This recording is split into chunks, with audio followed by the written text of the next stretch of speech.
Last video લેક્ચરમાં પૃષ્ઠ રસાયણ વિજ્ઞાન સરફેસ કેમિસ્ટ્રી ચેપ્ટરની શરૂઆત કરી છે। બે વિડિયો લેક્ચર આપણે અત્યાર સુધી મૂક્યા છે। પહેલા વિડિયો લેક્ચરમાં સરફેસ કેમિસ્ટ્રીની પ્રસ્તાવના ઇન્ટ્રોડક્શનની ચર્ચા કરી। બીજા વિડિયો લેક્ચરમાં આપણે પૃષ્ઠ રસાયણ વિજ્ઞાનને સમજવા માટે નવા નવા ટર્મ્સ જેને કહેવાય પદ એ પણ સમજાવ્યા, જેમાં આપણે અધિશોષણ, અધિશોષક, અધિશોષિત, અપશોષણ, અવશોષણ અને છેલ્લે શોષણ એટલે શું આની આપણે ચર્ચા કરી। મેઇન મુદ્દાઓ તમને યાદ કરાવી લઉં કે જે ઘન પદાર્થની અથવા તો પ્રવાહીની સપાટી ઉપર જે અધિશોષણ ઘટના થાય છે તો એવા ઘન કે પ્રવાહી પદાર્થને અધિશોષક કહે છે। જે પદાર્થનું અધિશોષણ થાય એને અધિશોષિત કહેવાય। ટૂંકમાં અધિશોષક પ્લસ અધિશોષિત ઇઝ ઇક્વલ ટુ અધિશોષણ। જેમ કે સક્રિયકૃત ચારકોલ હોય જેની સપાટી છિદ્રાળુ હોય છે, તો આ સક્રિયકૃત ચારકોલની સપાટી ઉપર ઝેરી વાયુઓ અથવા તો અન્ય વાયુઓનું અધિશોષણ થાય છે સપાટી ઉપર।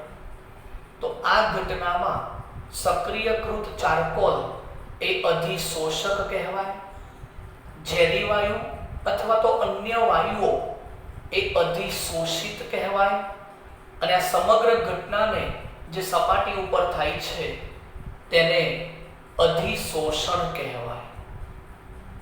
અધિશોષણ થયા પછી જો આપણે એને ગરમ કરીએ અથવા તો તાપમાનમાં વધારો કરીએ, જો દબાણ ઓછું કરીએ, જો વાયુઓ તો દબાણ ઓછું કરીએ, તો એ વખતે સપાટી ઉપર જે ચોંટેલા જે વાયુઓ છે એ પોતાની સપાટી ઉપરથી સ્થાન છોડી દે અને એટમોસ્ફિયરમાં ચાલ્યા જાય, તો આ ઘટનાને અધિશોષણની બિલકુલ ઓપોઝિટ ઘટના અપશોષણ કહે છે।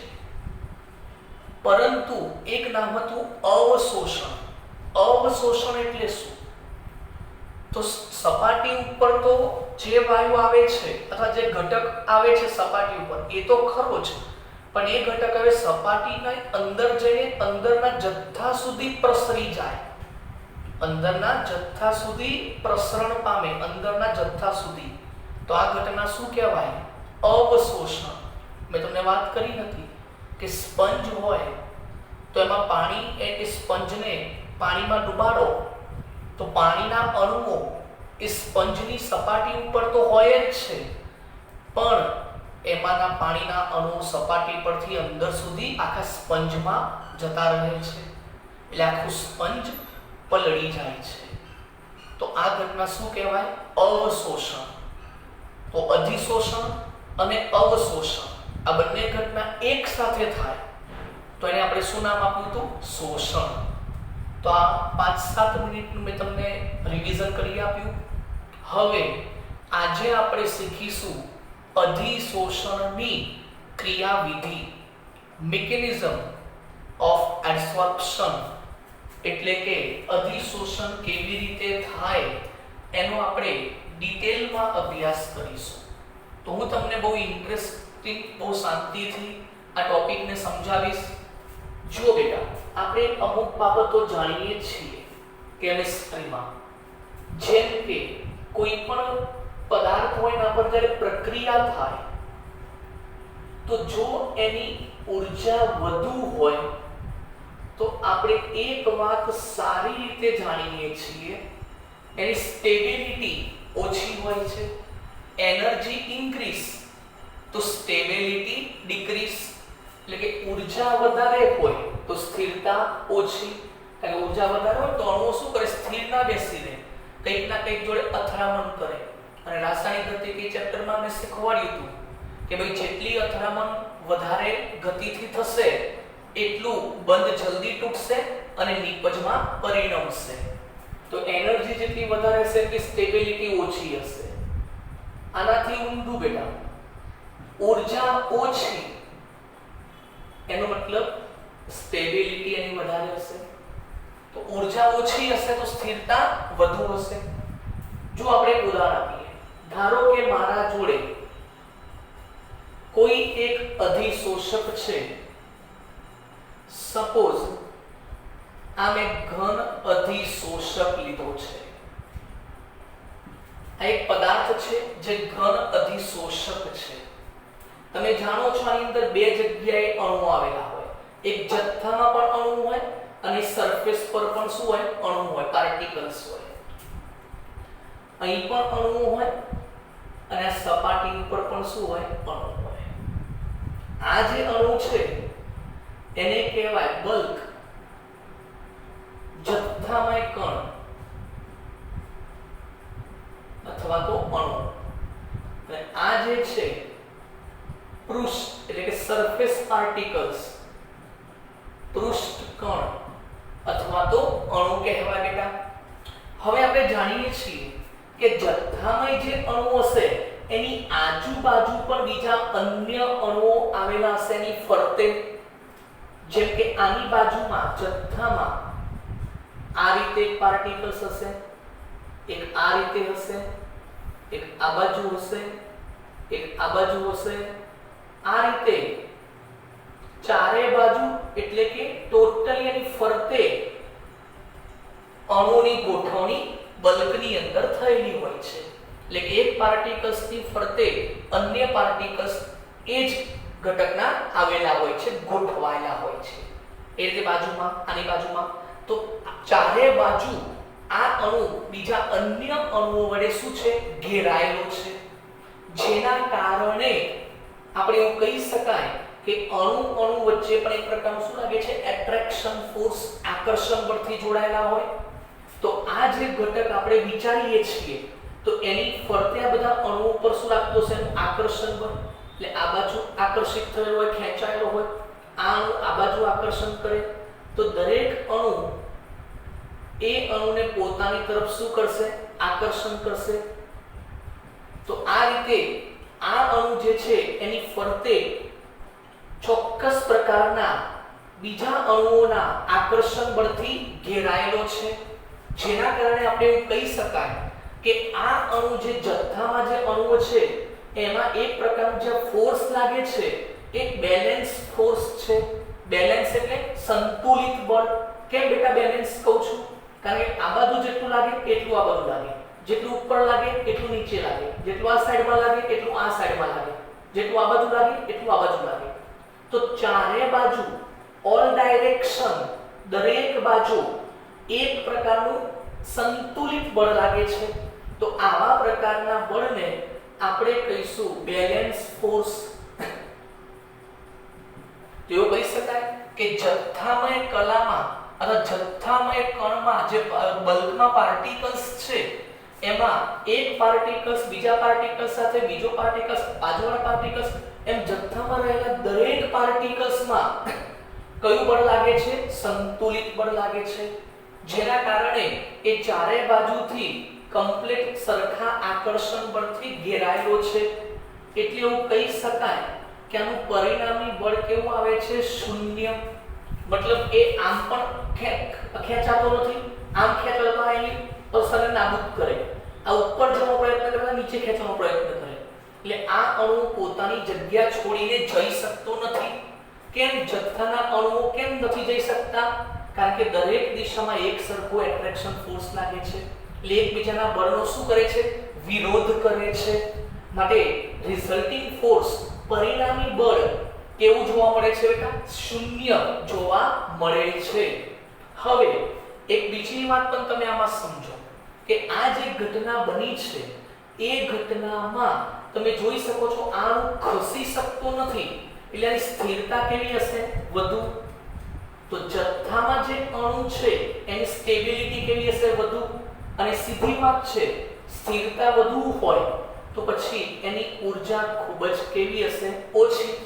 એટલા માટે જથ્થામય કલામાં જથ્થામાં રહેલા પાર્ટિકલ્સના અણુઓ જે છે એ સંતુલિત બળથી ઘેરાયેલા છે, પરિણામી બળ શૂન્ય મળે છે, ખસી શકતા નથી એટલે સ્થિરતા ઓછી છે, માટે સ્થિરતા વધુ છે, ઊર્જા ઓછી છે, કારણ કે એકબીજાનું પરિણામી મૂલ્ય કેવું મળશે? શૂન્ય મળશે.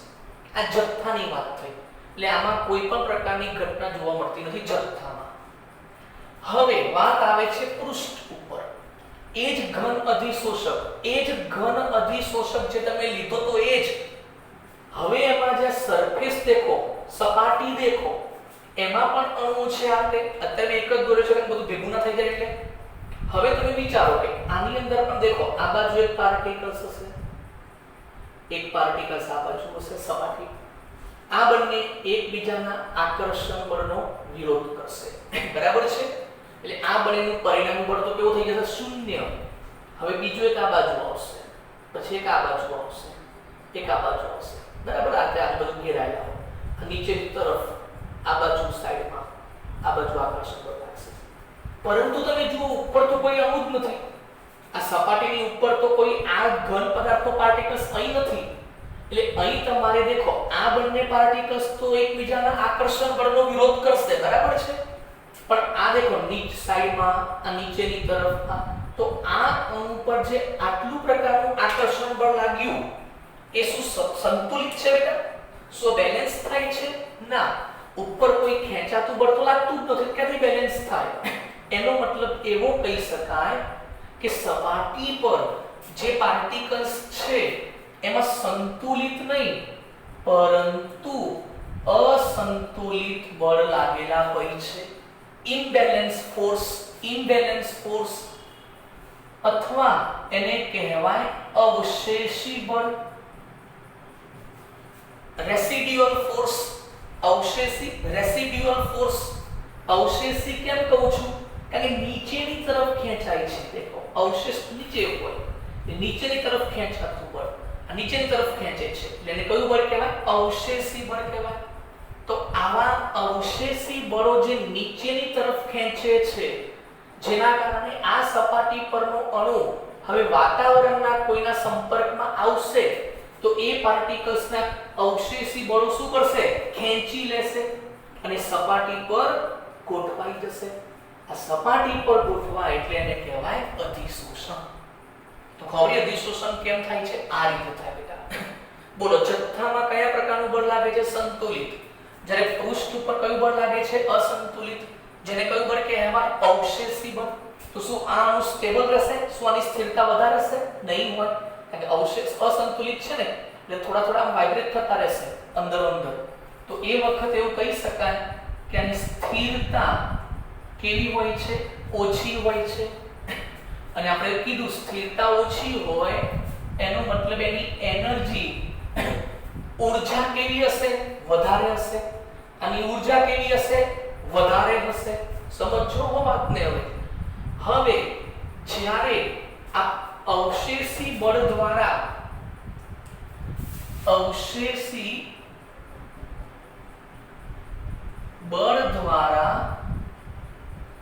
પૃષ્ઠ પર રહેલા કણો દ્વારા જે ઊર્જા પ્રાપ્ત થાય છે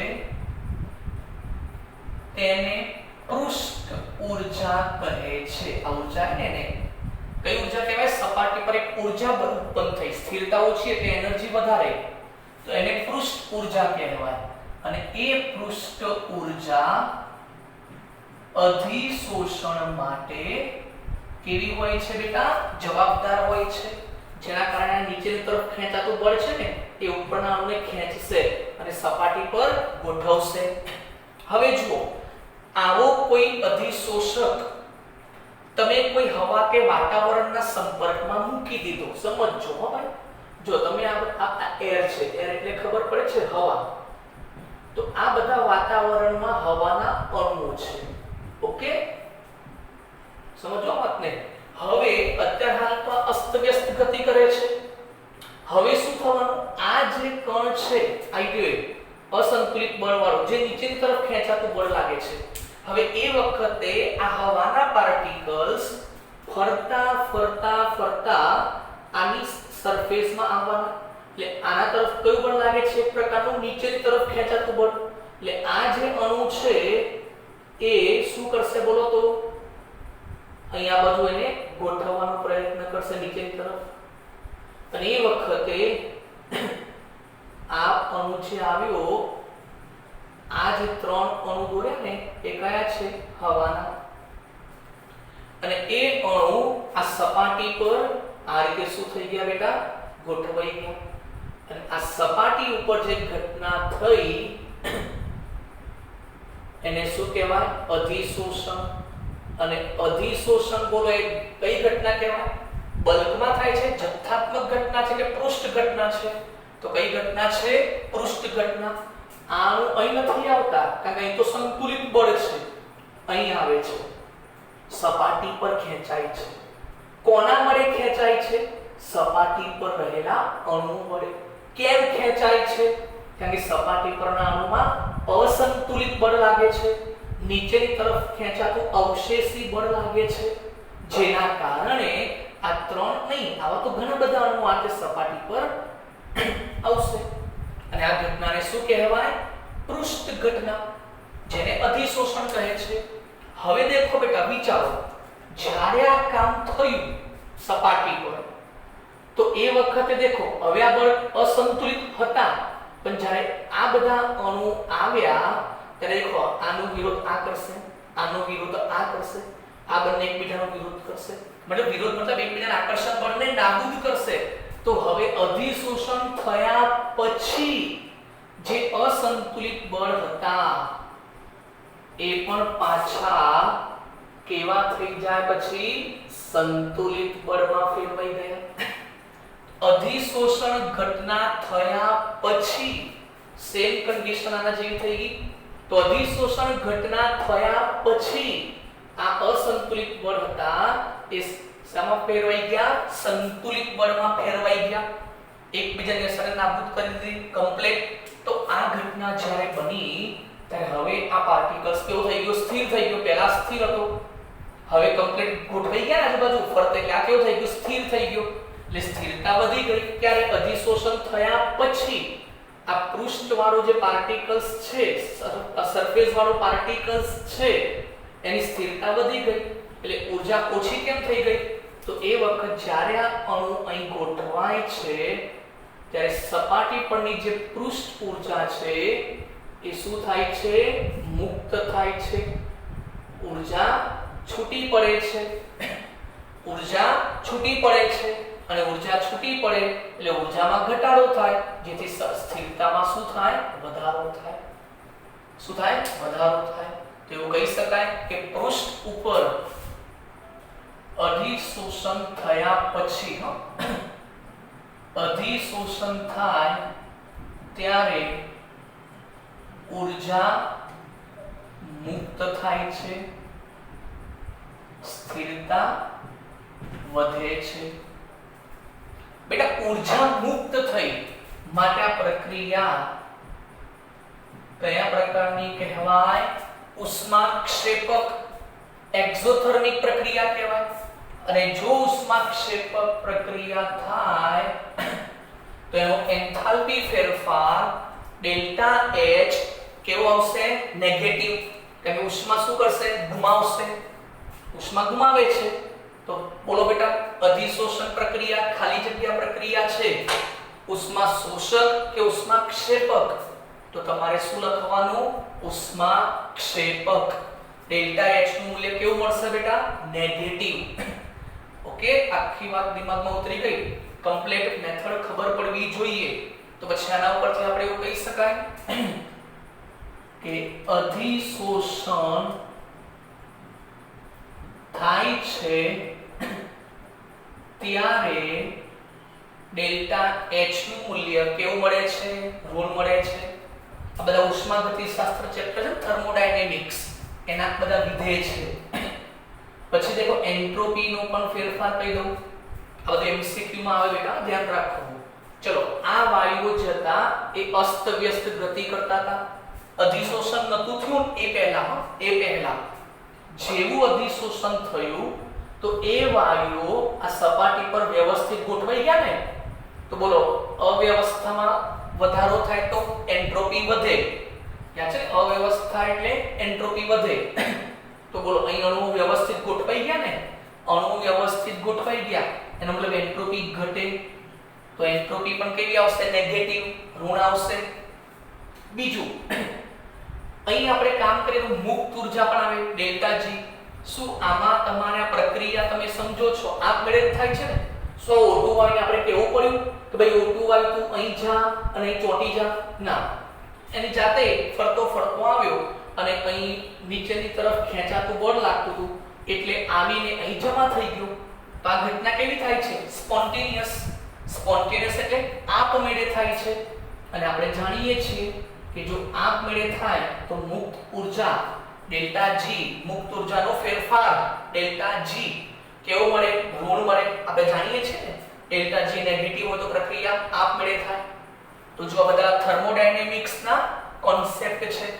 તો બોલો ડેલ્ટા જી નેગેટિવ પ્રક્રિયા આપમેળે થશે, ડેલ્ટા એચ નેગેટિવ ઉષ્માક્ષેપક પ્રક્રિયા છે, ડેલ્ટા એસ પણ નેગેટિવ તો પછી અવ્યવસ્થામાં શું થાય છે? ઘટાડો એટલે કે વ્યવસ્થામાં વધારો થાય છે સપાટી પર. અને આ ત્રણે ત્રણ વચ્ચે સંબંધ દર્શાવતું એક સૂત્ર આપણે જાણીએ છીએ, ડેલ્ટા જી બરાબર delta H minus T delta S. આ મુક્ત ઉર્જા ગિબ્સની મુક્ત ઉર્જામાં સૂત્ર આવતું થર્મોડાયનેમિક્સ 11 સાયન્સ. ડેલ્ટા જી બરાબર delta H minus T delta S. હવે જો આ વેલ્યુ પ્રમાણે કામ કરવાનું થોડું વિચારીએ તો ચલો ડેલ્ટા એચ કેવું મળે છે? Negative minus T delta S પણ કેવું મળે છે? નેગેટિવ. ટી એટલે નિરપેક્ષ તાપમાન. તો જો માઈનસ માઈનસ શું થાય? પ્લસ. ઓકે, સમજી ગયા આખી વાત? જો માઈનસ માઈનસ શું થાય? પ્લસ. હવે તમારી જાતે વિચારો, મારે ડેલ્ટા જી તો હંમેશા પ્રક્રિયા આપમેળે થાય છે ને, તો ડેલ્ટા જી કેવો લાવવો પડશે? માઈનસ લાવવો પડશે. અહીં જુઓ માઈનસ પ્લસ માઈનસ થાય. હવે મારો આ જવાબ જે છે મોટી સંખ્યા આગળ જે નિશાની હોય જ મુકાય ને. તો જો કદાચ આ મોટું હશે તો પ્લસ આવશે અને આની કિંમત ડેલ્ટા એચ ની મોટી હશે તો માઈનસ મોટા હશે. તો બરાબર મોટી સંખ્યા માઈનસ આવે તો જવાબ શેમાં આવશે? માઈનસમાં. તો એનો મતલબ જો મારે માઈનસ લાવવાનો જ છે એનો મતલબ ડેલ્ટા એચ નું મૂલ્ય વધુ ઋણ હોવું જોઈએ. કેવું હોવું જોઈએ બેટા? વધુ ઋણ હોવું જોઈએ. કેમ? ધારો કે -40 છે ને +20 છે. ધારો કે -40 છે ને +20 છે. તો આન્સર કેટલો આવશે? -20. તો જ ડેલ્ટા જી નું મૂલ્ય ઋણ આવશે બેટા. એનો મતલબ એક તો ફાઇનલ થઈ ગયું કે ટી ડેલ્ટા એસ નું મૂલ્ય કેવું મળશે? ધન મળશે. કેમ? જો પહેલા તો માઈનસ હતું પણ ડેલ્ટા એસ નું મૂલ્ય ઋણ હોવાથી માઈનસ માઈનસ પ્લસ થાય તો ટી ડેલ્ટા એસ નું મૂલ્ય કેવું મળે છે? ધન મળે છે. ટી ડેલ્ટા એસ નું મૂલ્ય કેવું મળે છે? ધન મળે છે. પરંતુ આપણે જાણીએ છીએ પ્રક્રિયા આપમેળે થાય છે તો ડેલ્ટા જી નું મૂલ્ય કેવું લાવવું પડશે? માઈનસ. અને માઈનસ લાવવા માટે આપણે જાણીએ છીએ કે આનું મૂલ્ય વધુ ઋણ હોય તો જ જવાબ માઈનસ આવે. તો એક વાત ફાઇનલ છે કે ટી ડેલ્ટા એસ કરતા એન્થાલ્પી ડેલ્ટા એચ નું મૂલ્ય વધુ ઋણ હોવું જોઈએ. વધુ ઋણ હોવું જોઈએ તો જ ડેલ્ટા જી નું મૂલ્ય નેગેટિવ મળશે. બોલો આની અંદર લખી શકાય કે અધિશોષણ પ્રક્રિયા કેવી થાય છે બેટા? બોલો તો આપમેળે થાય છે. પછી અધિશોષણ પ્રક્રિયામાં ડેલ્ટા એચ નું મૂલ્ય કેવું હોવું જોઈએ બેટા? વધુ ઋણ હોવું જોઈએ. હવે શું થશે? જેમ જેમ બેટા આ અધિશોષણ થશે બેટા જોજો, જેમ જેમ અધિશોષણ થશે એમ છિદ્રો આ બધા આ છિદ્રાળુ છે સપાટી, આ છિદ્રો છે ને ભરાતા જશે. એટલે ઊર્જા છૂટી પડવાનો વેગ ધીમે ધીમે ઘટશે. તો જેમ જેમ અધિશોષણ વધે છે, જેમ જેમ સપાટી પર અધિશોષણ વધે છે, તેમ તેમ ડેલ્ટા H નું મૂલ્ય કેવું બનશે? ઓછું ઋણ. -40 પછી -30 -30. કેમ? કારણ કે પછી ઊર્જા ઓછી છૂટી પડશે, બધા છિદ્રો ભરાય ને, એટલે ઊર્જા ઓછી છૂટી પડે, સ્થિરતા પ્રાપ્ત કરવાનો પ્રયત્ન કરશે. કેવું મળશે? ઓછું ઋણ. -40 -35 -30 -25 એમ કરતા કરતા -20 ને +20 આવે એટલે જવાબ આવે ડેલ્ટા G બરાબર 0. અને તમે જાણો છો કે જો ડેલ્ટા G બરાબર એમ કરતા કરતા 0 આવી જાય તો પછી કઈ સ્થિતિ સ્થપાઈ જાય? સંતુલન સ્થિતિ સ્થપાઈ જાય. પછી ઉપર ગમે એટલો વાયુ આવે, છિદ્રો બધા ભરાઈ ગયા, હવે સંતુલન થઈ ગયું, હવે અધિશોષણ થતું નથી. અને એમ કરતા કરતા આગળ જતા રહો તો ડેલ્ટા G કેવો આવે? Greater than 0. જો ડેલ્ટા G ગ્રેટર ધેન 0 એનો મતલબ પ્રક્રિયા આપમેળે થતી નથી, મતલબ એ વખતે અધિશોષણ ઘટના બિલકુલ જોવા નહીં મળે. તો બોલો ફરીથી, શરૂઆતમાં ડેલ્ટા H નું મૂલ્ય કેવું હશે? વધુ ઋણ. જેમ જેમ છિદ્રો ભરાશે તેમ ઓછું ઋણ. એમ કરતા કરતા કરતા ડેલ્ટા H અને T ડેલ્ટા S નું મૂલ્ય કેવું થઈ જશે? સરખું. જ્યારે ડેલ્ટા H અને T ડેલ્ટા S નું મૂલ્ય સરખું થશે તો ડેલ્ટા G બરાબર કેટલું આવશે? 0. અને એ વખતે સંતુલન સ્થપાઈ જશે અને પછી કોઈ પણ વાયુ ઉપરથી આવશે તો પ્રક્રિયા થતી આપણે જોવા મળતી નથી. કેમ નથી જોવા મળતી? કારણ છિદ્રો ભરાઈ ગયા છે, તો અધિશોષણ ઘટના પછી બંધ થઈ જશે. તો ટૂંકમાં આખી વાત તમારા મગજમાં ઉતરે એવી છે બેટા. છે ને અધિશોષણની ક્રિયાવિધિ? Delta H negative, delta S negative, delta G પણ નેગેટિવ. યાદ રાખજો મુદ્દાઓ કમ્પ્લીટ. બીજી એક વાત, જેમ જેમ સંપર્ક સપાટીનું અધિશોષક, ઘન અધિશોષકની સંપર્ક સપાટીનું ક્ષેત્રફળ વધે તેમ અધિશોષણ પણ વધે. બરાબર? જેમ જેમ સરફેસ એરિયા વધે એમ આમાં ઉપર જમા થવાનો વેગ વધે. અને બીજું, અધિશોષકની સપાટી કેવી હોવી જોઈએ? છિદ્રાળુ હોવી જોઈએ. અધિશોષકની સપાટી કેવી હોવી જોઈએ? છિદ્રાળુ. તો જેની ઉપર પેલા વાયુના અણુ આવે અને અધિશોષણ કરે. પણ એક વાત યાદ રાખજો, છિદ્રો કેવા હોવા જોઈએ? તો છિદ્રો એ વાયુના અણુની સાઈઝ કરતા થોડાક મોટા હોવા જોઈએ. જો છિદ્રનું કદ નાનું હોય અને વાયુના અણુ મોટા કદના હોય તો આવીને એના ઉપર અધિશોષિત નહીં થાય. તો છિદ્રોનો સાઈઝ પણ આપણે જોવી પડશે. બધા વાયુઓ આની ઉપર આવે એવું જરૂરી નથી. જે વાયુ બંધ બેસતા ગોઠવાઈ જાય ને એ જ અધિશોષણ થાય. ઓકે, તો આપણે આ ટોપિક જે ચર્ચા કરી અધિશોષણની ક્રિયાવિધિ છે બેટા, તમે જોઈ લો, પછી નવા ટોપિક ઉપર ચર્ચા કરીએ.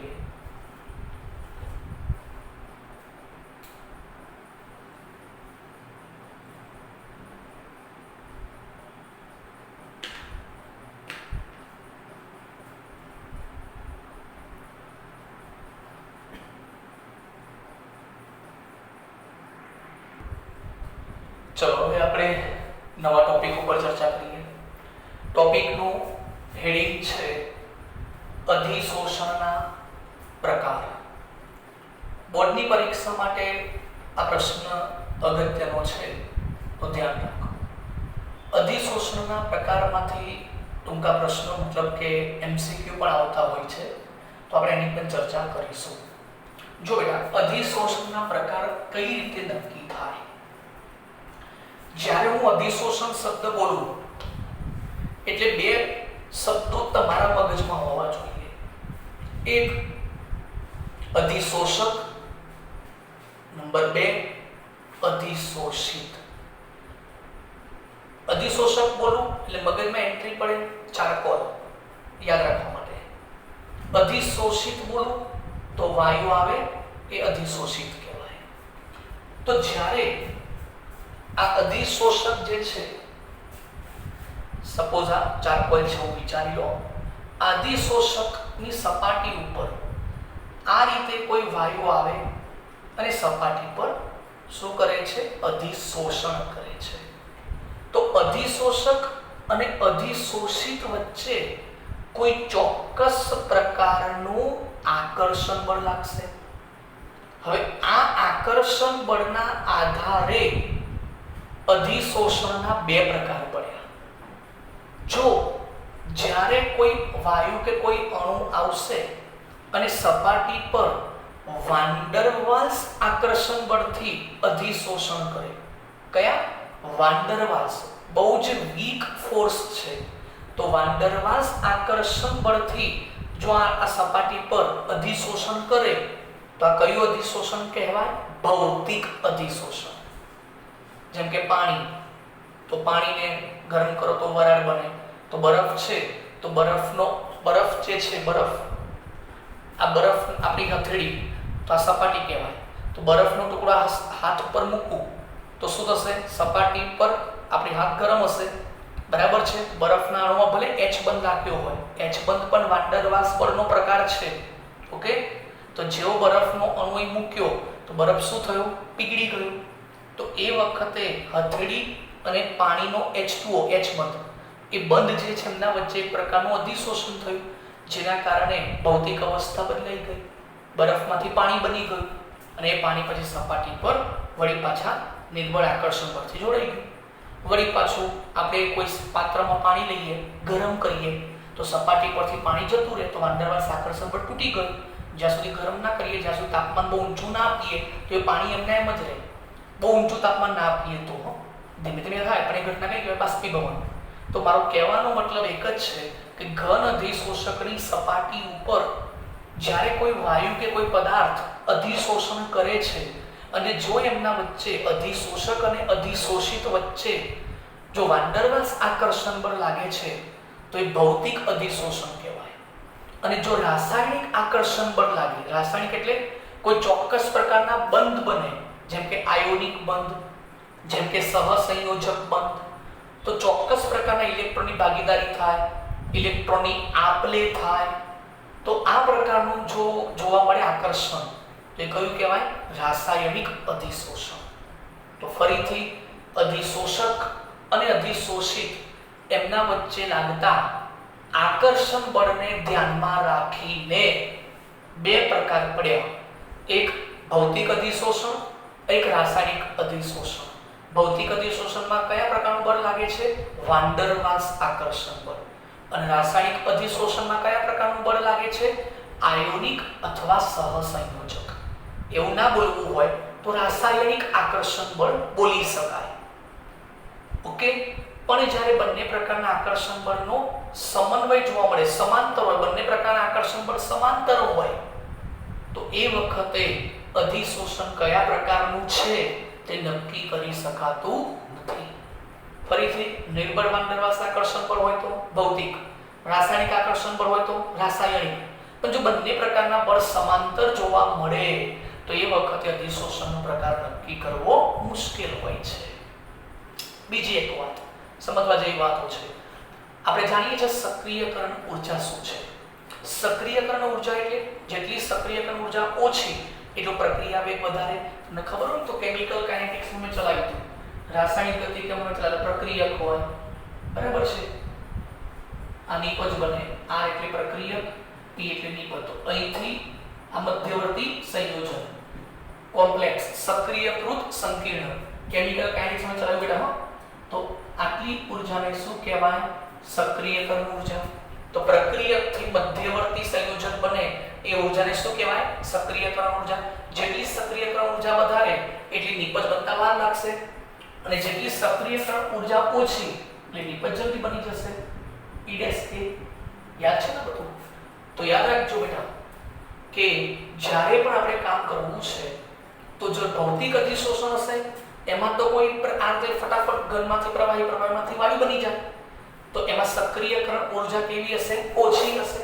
પણ જો રાસાયણિક અધિશોષણ હશે તો એ વખતે પ્રક્રિયકના બંધ તૂટે, મધ્યવર્તી સંયોજન બને, એમાંથી વળી પાછા નિપજ બને. ઉદ્દીપક નાખવાની વાત નથી કરતો, હું ડાયરેક્ટ પ્રક્રિયાની વાત કરું છું. તો અહીંથી અહીં સુધી પહોંચાડવા માટે સક્રિયકરણ ઊર્જાનું મૂલ્ય કેવું મળે છે? ઊંચું હોય છે. તો રાસાયણિક અધિશોષણમાં સક્રિયકરણ ઊર્જાનું મૂલ્ય વધારે હોય છે. માટે રાસાયણિક અધિશોષણને સક્રિય અધિશોષણ પણ કહે છે. સક્રિયકરણ ઊર્જાનું મૂલ્ય ઊંચું હોય છે. કોના કરતા? ભૌતિક અધિશોષણ કરતા.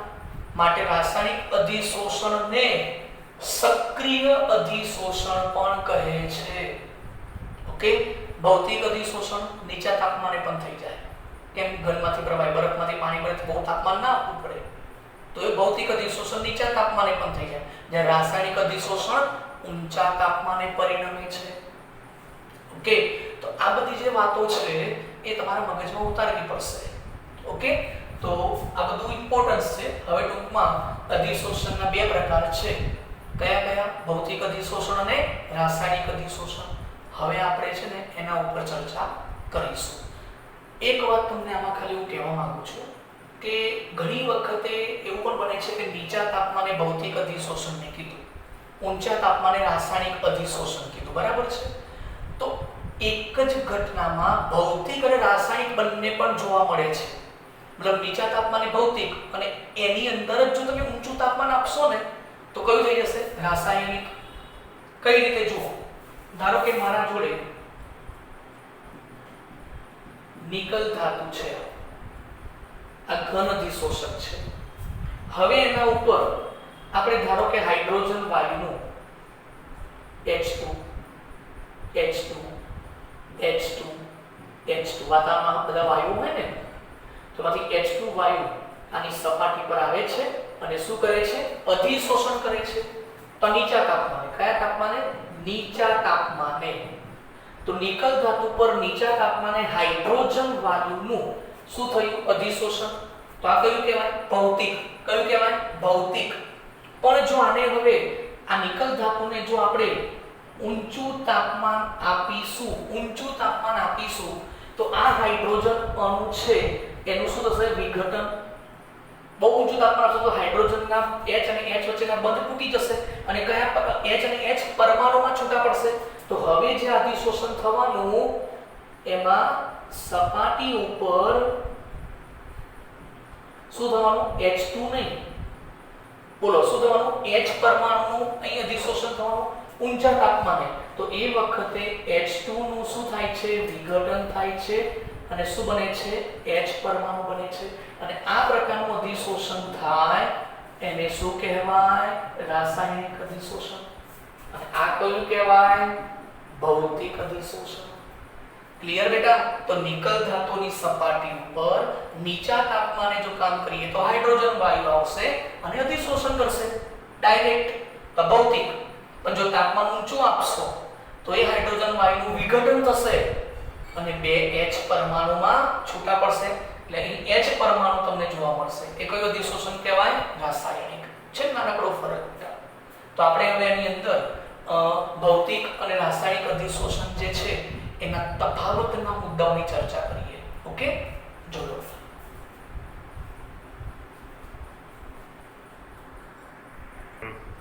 ચલો આપણે હવે જે ચર્ચા કરી બેટા એનો તફાવત જોઈ લઈએ. એટલે શું કે એક્ઝામમાં તફાવત પૂછાય તો પણ તમને જલ્દી આવડી જાય અને એમાંથી કોઈ ટૂંકો પ્રશ્ન પૂછાય ને તો પણ તમને આવડી જશે. ઓકે, તો અધિશોષણના બે પ્રકાર આપણે વાત કરી, ભૌતિક અને રાસાયણિક. ભૌતિક અધિશોષણ છે ને એને ફિઝિક્સ પરથી નામ પડ્યું ફિઝિસોર્પશન. સોર્પશન શોષણ. અને રાસાયણિક કેમિકલ કહેવાય તો એને કહેવાય કેમિસોર્પશન. તો ફિઝિસોર્પશન અને કેમિસોર્પશન. ચલો, ભૌતિક એટલે શું કીધું બેટા? તો અધિશોષક અને અધિશોષિત વચ્ચે વાન ડર વાલ્સ આકર્ષણ બળ લાગે તો ભૌતિક, અને રાસાયણિક એટલે કે આયોનિક અને સહસંયોજક લાગે તો રાસાયણિક અધિશોષણ. બીજો મુદ્દો, અધિશોષણ એન્થાલ્પીનું મૂલ્ય કેટલું ઊર્જા મુક્ત કરે. તો અધિશોષણ એન્થાલ્પીનું મૂલ્ય ભૌતિકમાં ઓછું હોય છે, એટલે ઓછું ઋણ હોય છે 20 થી 40, કારણ બંધ બહુ મજબૂત નથી હોતા એટલે ઊર્જા છૂટી પડે પણ ઓછી છૂટી પડે, કોના કરતા? રાસાયણિક કરતા. તો અધિશોષણ એન્થાલ્પી ડેલ્ટા H નું મૂલ્ય આશરે 20 થી 40 કિલોજૂલ પ્રતિ મોલ હોય છે, જે ઓછું ઋણ હોય છે, ઓછું હોય છે તે ઋણ હોય છે. બરાબર છે? એમસીક્યુ પૂછાય, ધ્યાન રાખજો. ભૌતિકમાં કેટલું? 20 થી 40.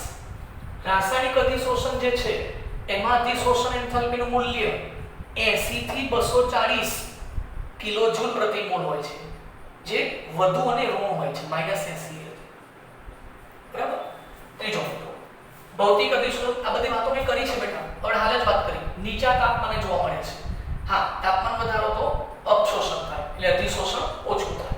કારણ કે વાન ડર વાલ્સ આકર્ષણ બળ બહુ નબળા હોય ને, એટલે બંધ જલ્દી તૂટી જાય, બહુ તાપમાન આપો તો નીચા તાપમાને જોવા મળે છે. તાપમાન વધારતા અધિશોષણ ઘટી જાય છે. જ્યારે રાસાયણિક અધિશોષણમાં ઊંચા તાપમાને જોવા મળે, તાપમાન વધારો તો અધિશોષણ વધે. કેમ? આમાં બંધ જલ્દી તૂટતા નથી. વિશિષ્ટ નથી. ભૌતિક અધિશોષણ સ્પેસિફિક નથી, સ્પેશિયલ નથી. કેમ? કારણ કે એના ઉપર વાન ડર વાલ્સ એટલે જ્યારે કોઈ પણ પ્રકારનું બળ ન લાગે તો કોઈ લાગે? વાન ડર વાલ્સ. તો આ સપાટી ઉપર વાયુ, ઘણા બધા વાયુ આવે, ઘણી બધી ડસ્ટ આવી જાય, બરાબર છે? તો એ બધા આની પર શું કરે? અધિશોષણ કરે.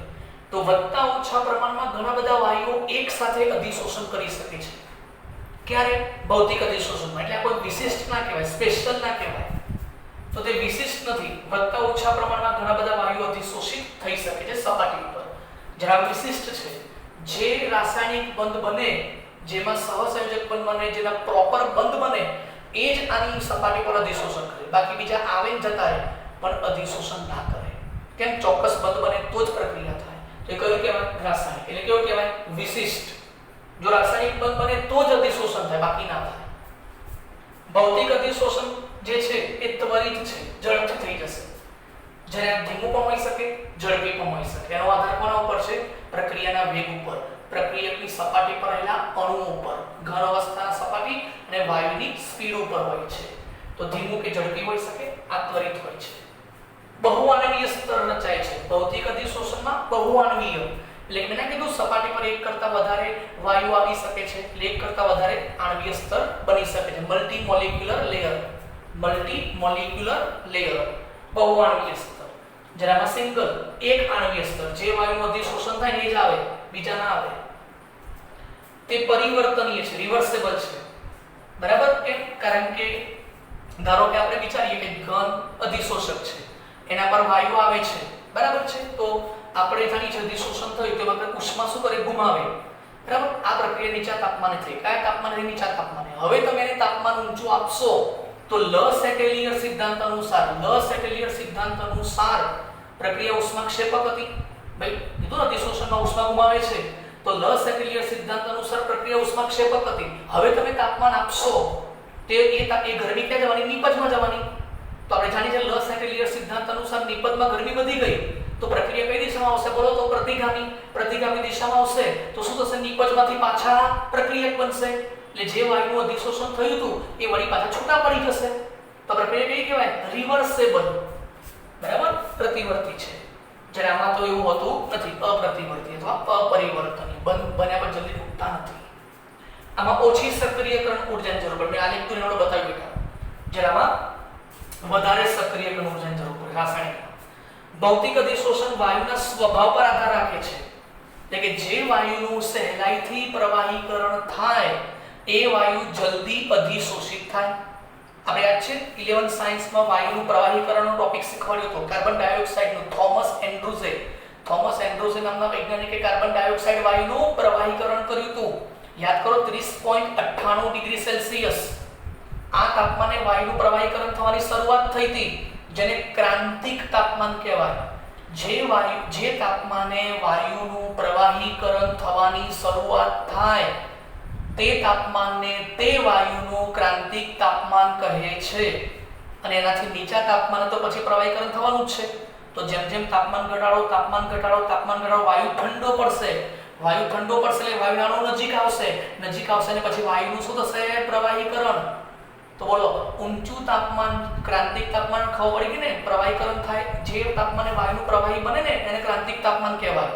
તો બોલો મારા જો ત્રણ ક્રાંતિક તાપમાન હોય ધારો કે 40 કેલ્વિન 80 કેલ્વિન અને 120 કેલ્વિન 40 80 અને 120 તો બોલો કોનું ક્રાંતિક તાપમાન સૌથી વધારે 120 તો જેનું ક્રાંતિક તાપમાન વધારે એનું પ્રવાહીકરણ પહેલું થાય કેમ કારણ કે તમે તાપમાન ઘટાડવાના છો તાપમાન ઘટાડશો તો પહેલા કયું તાપમાન સંપર્કમાં આવશે 120 પછી કયું આવશે 80 પછી કયું આવશે 40 તો મતલબ બોલો જે તાપમાન ઘટાડતા ઘટાડતા જેનું તાપમાન પહેલા 120 આવશે ને પછી જેમ જેમ 110 100 90 તો જેનું ક્રાંતિક તાપમાન વધારે એનું પ્રવાહીકરણ પહેલું થાય બરાબર છે ઝડપી થાય અને પ્રવાહીકરણ પહેલું થશે યાદ રાખજો ક્રાંતિક તાપમાન વધુ એમ પ્રવાહીકરણ પહેલું અથવા ઝડપી થશે ક્લિયર તો જે વાયુ જલ્દી ઠંડો પડશે બરાબર છે એ વાયુ પ્રવાહીકરણ પહેલું થશે અને એ વાયુની ગતિ ઊર્જા ઘટશે અને એ વાયુ ધીમે ધીમે પછી આ સપાટી પર અધિશોષિત થઈ જશે તો વાયુના સ્વભાવ પર આધાર રાખે છે વાયુના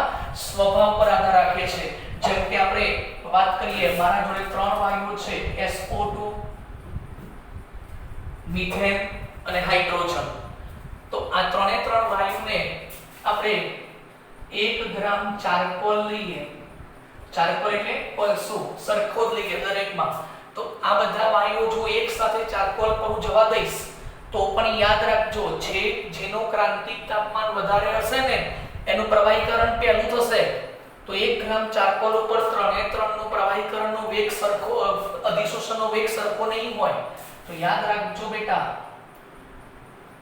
સૌથી વધારે ક્રાંતિક તાપમાન સલ્ફર ડાયોક્સાઇડ નું હોય છે અને સૌથી ઓછું હાઇડ્રોજન નું હોય છે માટે આ વાયુ જલ્દી ઠંડો પડશે એટલે એનો અધિશોષણ વેગ કેવો હશે બેટા વધારે હશે કેવો હશે બેટા વધારે હશે તો આ વાત તમારે યાદ રાખવાની તો ફરીથી બોલો ક્રાંતિક તાપમાન કોણ વધારનું 33 કેલ્વિન ની આજુબાજુ હોય છે ઓકે એટલે ઓછું છે તો ક્રાંતિક તાપમાન ઓછું આપણે અધિશોષણ ધીમું થશે ટૂંકમાં પ્રવાહીકરણ જલ્દી થતું નથી ઓકે તો આ તમે યાદ રાખો ક્લિયર તો ફરીથી તમને કહી દઉં જે વાયુનું ક્રાંતિક તાપમાન વધારે એનું અધિશોષણ પણ કેવું થશે બેટા ઝડપથી થશે ક્લિયર ચલો ત્યાર પછી આ બાજુ વાયુના સ્વભાવ પર આધાર રાખે છે રાસાયણિક અધિશોષણ તો અધિશોષક સાથે પ્રક્રિયા કરે તો જ અધિશોષણ થાય બંધ બને તો જ અધિશોષણ થાય સ્વભાવ પર આધાર રાખે આમાં નીચા તાપમાને જો આવે નીચું તાપમાન તો નીચા તાપમાને અમે ચલાવ્યું તો નીચા તાપમાને નિકલ ધાતુના ભૂકા પર H2 વાયુનું શું થાય છે અધિશોષણ જ્યારે આમાં ઊંચા તાપમાને નિકલ ધાતુનો ભૂકો જે હતો એમાં H2 વાયુમાંથી શું બને છે H અને પછી H નું અધિશોષણ થાય આમાં H2 નું અને આમાં H પરમાણુ છૂટું પડવું એટલે H2 માંથી H પરમાણુ છૂટા પડે અને H પરમાણુ પછી સપાટી પર જમા થાય એને કયું અધિશોષણ કહેવાય રાસાયણિક અધિશોષણ કહેવાય ઓકે જોઈ લો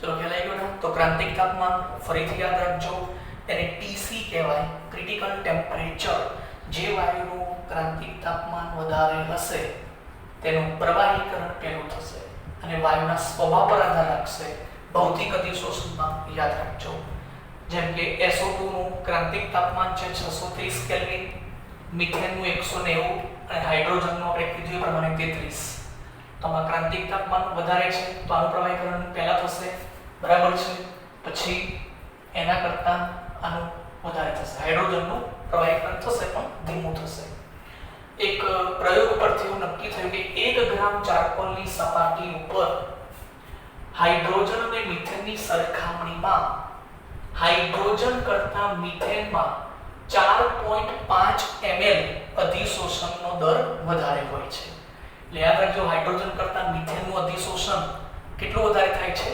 4.5 ml કેમ કારણ કે વાયુ મિથેન જલ્દી ઠંડો પડી જાય એટલે ફટાફટ એની ઉપર આવીને અધિશોષણ કરી નાખશે ઓકે તો અહીં આપણે બે ટોપિક ચલાવ્યા અધિશોષણની ક્રિયાવિધિ અને અધિશોષણના પ્રકારો બહુ IMP ટોપિક છે બંને શાંતિથી સમજી લેજો તૈયાર કરી લેજો લખી નાખજો અને ઓકે અને નવા ટોપિક સાથે આપણે નેક્સ્ટ વિડિયો લેક્ચરમાં મળીશું થેન્ક યુ